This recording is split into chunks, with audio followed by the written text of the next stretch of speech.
Should the journalists who helped Edward Snowden leak the details of PRISM, should they be in prison or should they be getting prizes? And the Democrat machinery, is Obamacare going to help them in elections or is it going to hurt them? Doctor, I've got a pain here in my elbow. What do I need? No, not Obamacare. This is the voice of resistance. Standing for truth in the four corners of America. Fighting for justice on the frontiers of the culture wars. And turning resistance into an art form.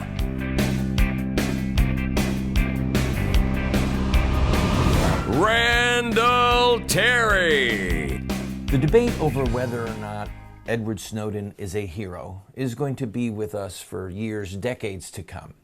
But there are some tangential debates that are now upon us, and they're kind of fun.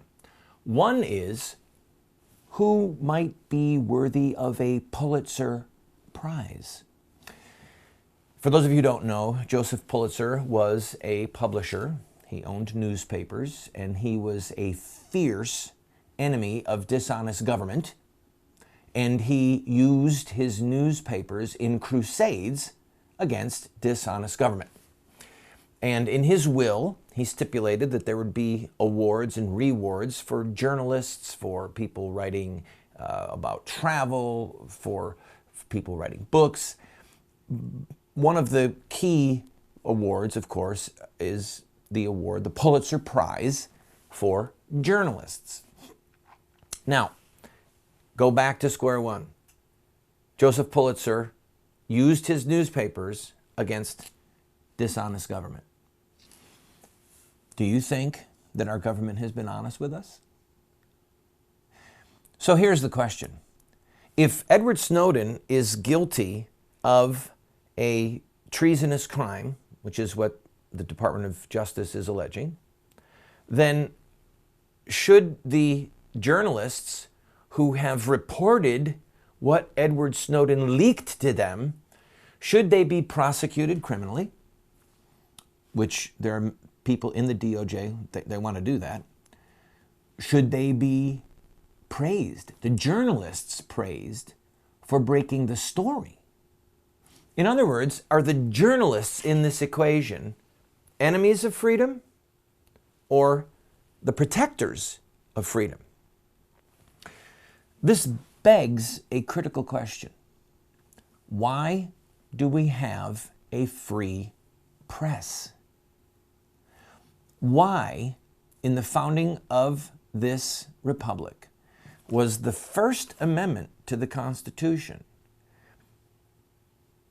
such a bedrock that it said that the freedom of the press is fundamental, right?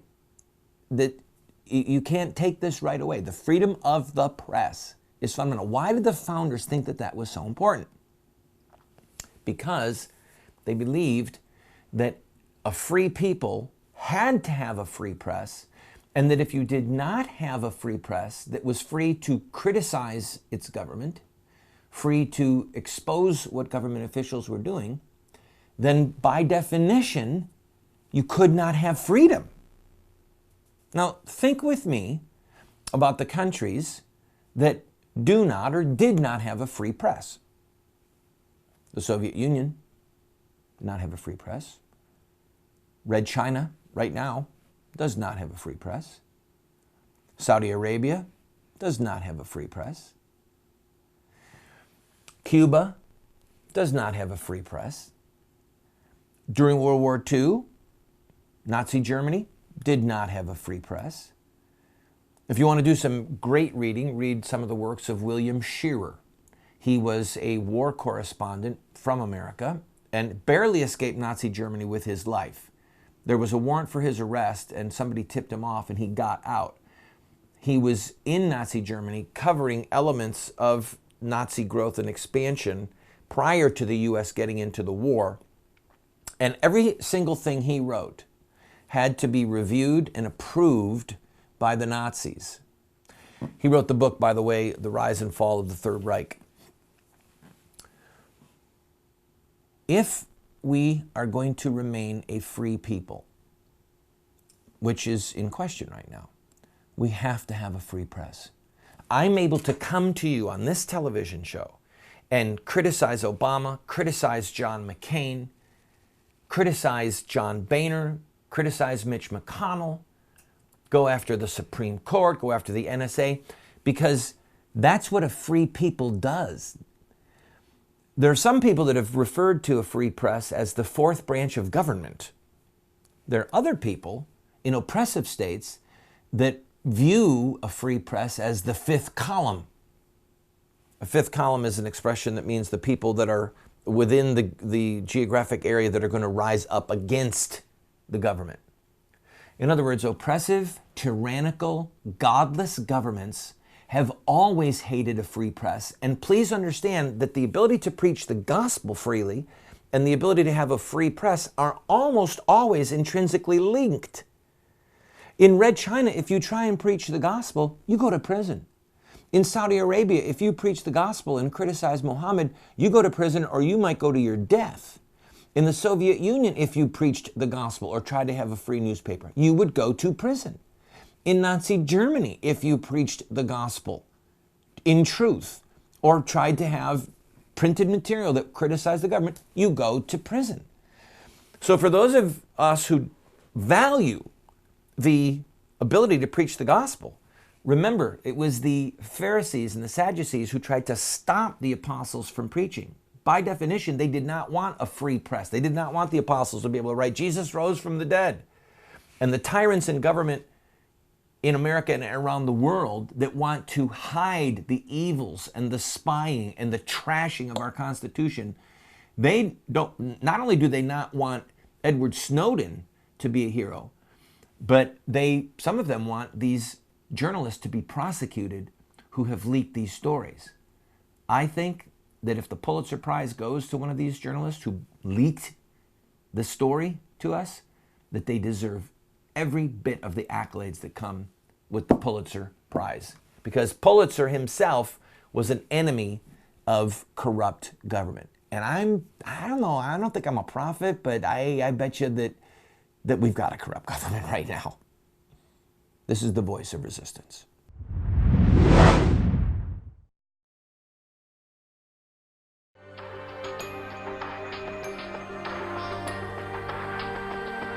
You have two choices. I mean, you can try to raise your children by design, or you will raise them by default. There are no perfect parents. We're going to get it wrong sometimes. If we have a plan, we've got a better chance of getting it right in the long run. There is something deep within the heart of every human being that longs for parental acceptance and approval. When does a boy become a man? Get a group of guys around and ask them that question. I don't think there's a certain age. Some men stay boys their whole life. I would say, 16, 18 years old. Wow, that's a good question. When they get bar mitzvah? Well, I think when he has a child. So I just became at 56, 56 years old. Without the power of the Holy Spirit changing us and giving us power over our sin, we can't hope to be the dads that our kids need us to be.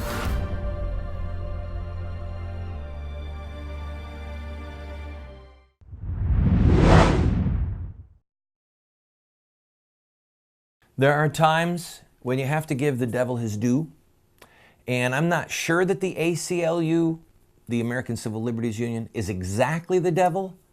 All right, they're not the devil.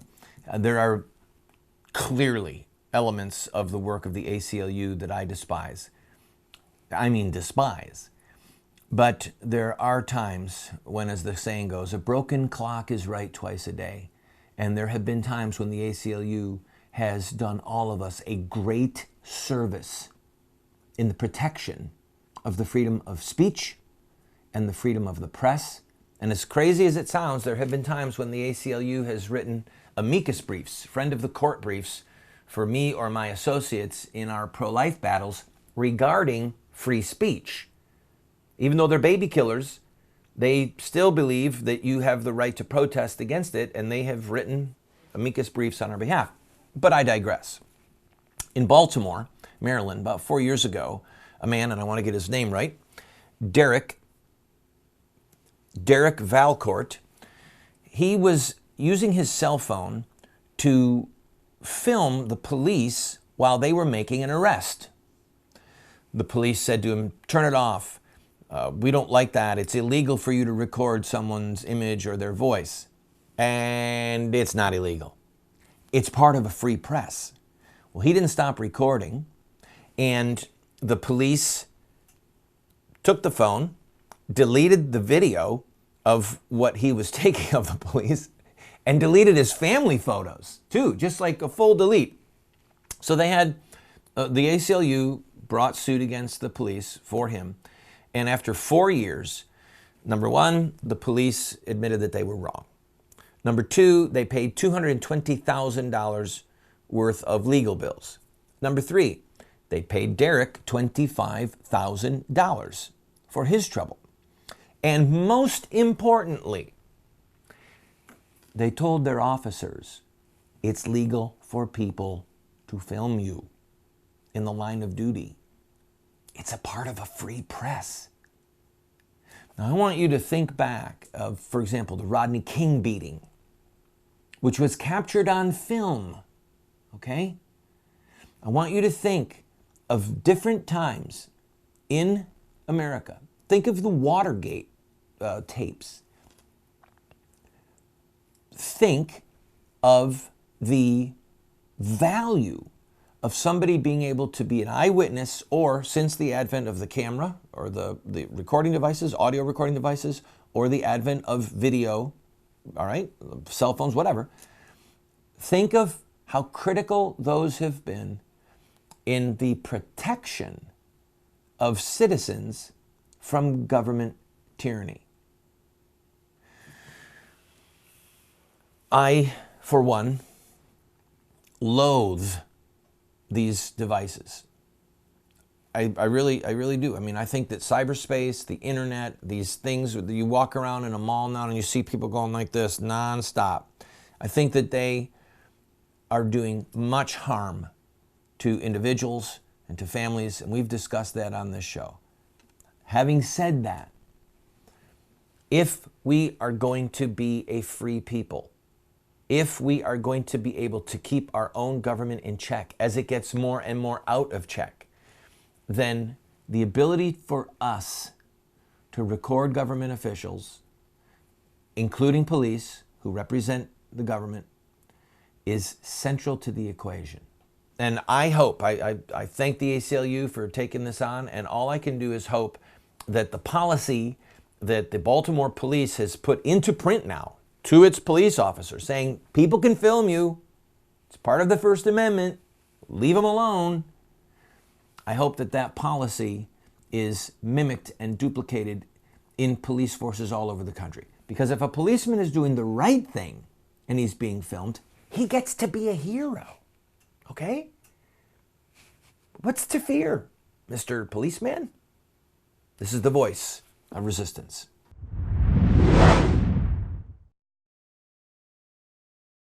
Do you want to have knowledge, wisdom, discernment? If so, you have to read good books on theology, history, books that look at the lives of great men and women. So to help you to become a more effective Christian, a better witness for truth, somebody who can engage in productive conversation that exhorts and edifies those that you speak with, we're going to do something crazy. We're offering you these 7 books for a gift of any size.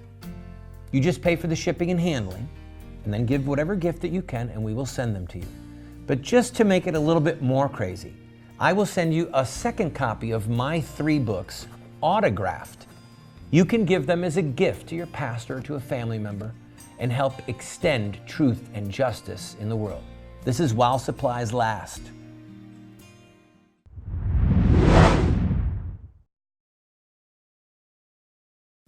Perhaps you've been following the news about the special election that just happened last week in the Tampa, Florida area, where David Jolly, the Republican, defeated Alex Sink, the Democrat. Now, at first blush, you might think, well, this is, it's just another election. Well, hold on. David Jolly was outspent. The Republican was outspent 3-1. This was an $11 million campaign total between both candidates, all right? Bill Clinton campaigned for Alex Sink. The Democrats were all in on this election, and they lost. It's so stunning that Chris Matthews, who's an MSNBC television host, as you probably know, used to work as a staffer on Capitol Hill for Tip O'Neill. Chris Matthews is saying that it looks like the Senate is going to be lost to the Democrats. And again, to give you perspective, so you understand how significant this is, if you can outspend somebody 3-1, normally in American politics, you can destroy them. Think back when Newt Gingrich in the 2012 primary cycle, Newt Gingrich was actually up in the polls. And Mitt Romney said, the end. And Mitt Romney targeted Gingrich, I believe it was in Iowa, and just pummeled him into the earth to the point where Newt Gingrich went from the front runner and then ultimately, as we know, had to pull out of the race. Couldn't raise money. So the Democrats are in absolute panic over this because all that David Jolly really hammered on was, you guessed it, Obamacare. So right now, the Democrats are trying to figure out what's our strategy. How do we get a united front for 2014? And they can't do it. Some of them are saying we just have to run right at it and say Obamacare is great. It just needs a little bit of work. Some Democrats are saying, no, we have to say it's a disaster because it is a disaster. Others are saying, let's just not talk about it. Oh, look, over there, a foreign policy issue. Oh, let's talk about that. So we're going to have to watch, probably with a smirk on our face, at least I will, to watch how the Democrats handle Obamacare because this race signals that Obamacare is going to is going to keep the U.S. House in the hands of the Republicans and possibly take it out of the hands of the Senate. Now, should that happen, should the Republicans gain control of both houses, I ask this question. So what? All right, I was probably a little too sour and dour. But really, are they going to overturn Obamacare? Boehner had the chance to just not fund it. House Speaker Boehner. Constitutionally, all funding has to originate in the House of Representatives. And there were members of the House who said, let's just not fund it. He wouldn't do that. Now you've got senators and House members that are saying, well, we can work with the president to fix it. What we need is to completely overturn it. Every dot and tittle of that law needs to be jettisoned. Will the Republicans do that?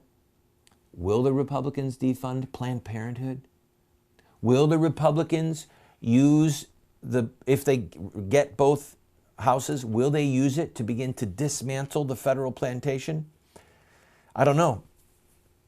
That depends upon two things. Number one, whether or not they are true lovers of life and liberty, that are Republicans who win.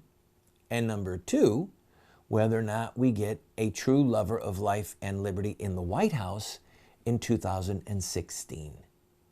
Friend, there's a simple moral of the story here that I want to leave you with. Principle matters more than party. Principle matters more than party. And just because somebody has an R after their name does not mean that they are going to do the right thing.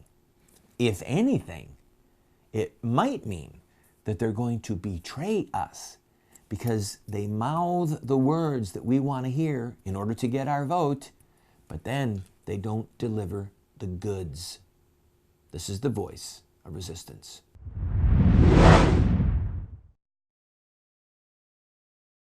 Do you want to get America out of the hands of wicked and unjust men and women who are destroying the republic before our eyes, and put leadership back into the hands of righteous men and women so that we don't die as a nation? Well, you're talking about social revolution, and there are rules in social revolution.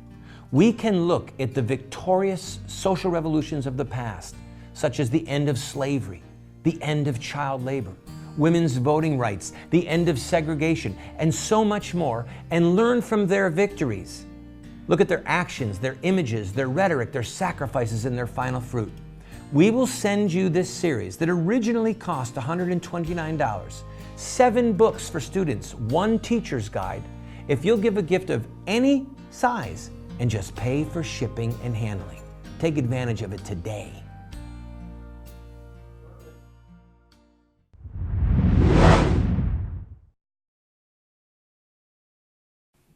In Isaiah chapter 6, we have the record of a vision that Isaiah had, in which God said, "Who will go?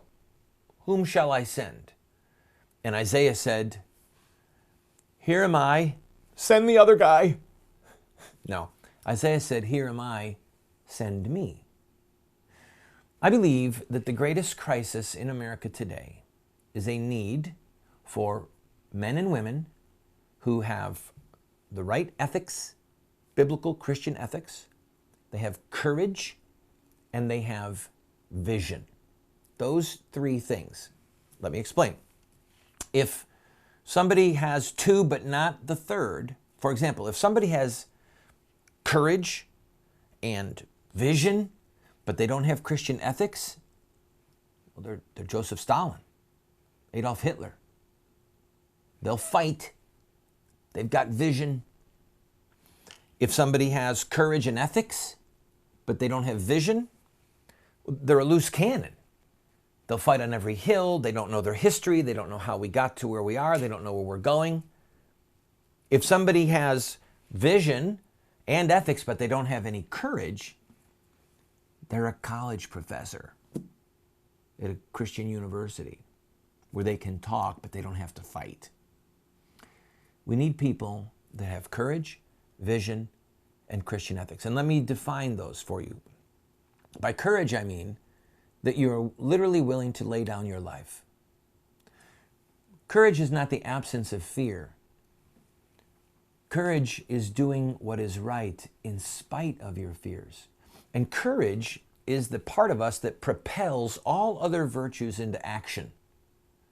In other words, if you know what the truth is, but you don't have the courage to say it, what good is the knowledge of the truth?